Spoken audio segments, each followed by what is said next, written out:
हकीम वकार शाजी, एक भाई ने सवाल किया है कि मेरी उम्र 40 साल हो गई है और कभी कभी मुझे इरेक्शन का मसला बनता है, मसलन कमी होती है, तो उसको दूर करने के लिए कोई घरेलू टोटका बता दें। बाकी ज़्यादा नुस्खे मैं इस्तेमाल नहीं कर सकता। अस्सलाम वालेकुम जी अली शराजी। तो जैसा कि भाई ने बताया कि उम्र 40 साल है और इरेक्शन में कमी हो जाती है, तो इसके लिए पीछे बड़ी ढेर सारी वजूहत होती हैं। उम्र अब उनकी क्योंकि 40 साल हो गई है, तो उनका कहना यह भी है कि लंबे चौड़े नुस्खे भी इस्तेमाल नहीं कर सकता, कुछ सादा सा ही बताना है, तो उन्हें सादा सा ही बताएंगे। इंशाल्लाह इरेक्शन का मसला उनका हल हो जाएगा। सबसे पहले उन्होंने एक बात को देखना है, अगर को वो नफ्सियाती मसाइल का शिकार हैं तो उनसे उन्हें निजात हासिल करनी पड़ेगी।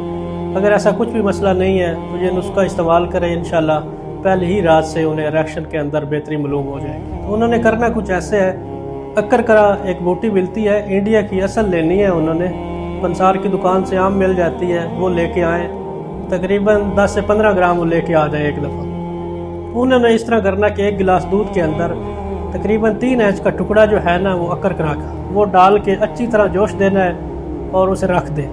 जब वो दूध ठंडा हो जाए तो वो रात को सोते वक्त उन्होंने पी लेना है। ये 1 या 2 दिन छोड़ के उन्होंने पीना है। मुसलसल अगर वो हफ्ता या 10 दिन पीते हैं तो जो उनका इरेक्शन का मसला है वो इंशाल्लाह हल हो जाएगा।